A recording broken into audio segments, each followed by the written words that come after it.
Clef et Orpels a toujours aimé les pierres exceptionnelles. Et ça, c'est quand même très excitant.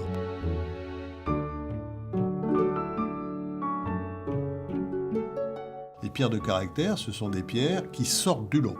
Quand on ouvre le pli, on a un choc ou on ne l'a pas.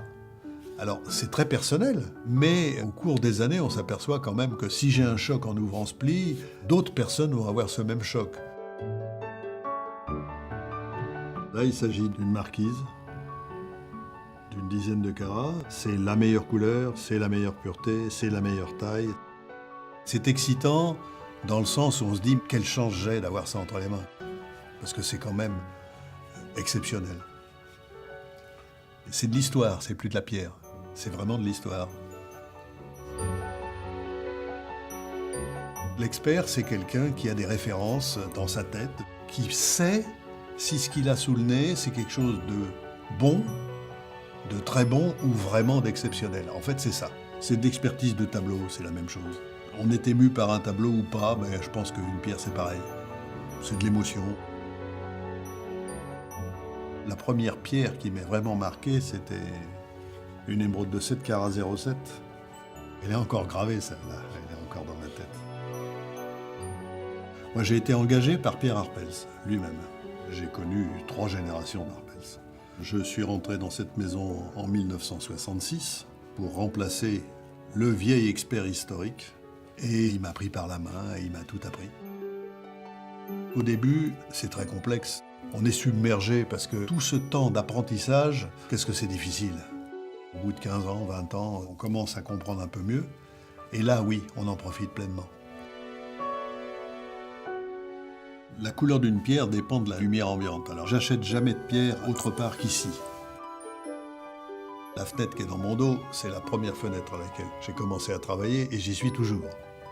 Donc, cette lumière-là, je la connais par beau temps, par temps de pluie, en hiver, en été, je la connais par cœur. Quelquefois, je cherche une pierre, je sais qu'elle existe, j'arrive pas à la trouver. J'ai toujours cette référence de pierre exceptionnelle et je m'en approche au maximum. J'ai une couleur dans l'œil, je sais pas comment expliquer ça. C'est là qu'on joue au jeu de piste quelquefois. Et ça, c'est quand même magique. Ce qu'il y a d'exceptionnel dans cet ensemble, c'est qu'une pierre comme ça, c'est déjà rare.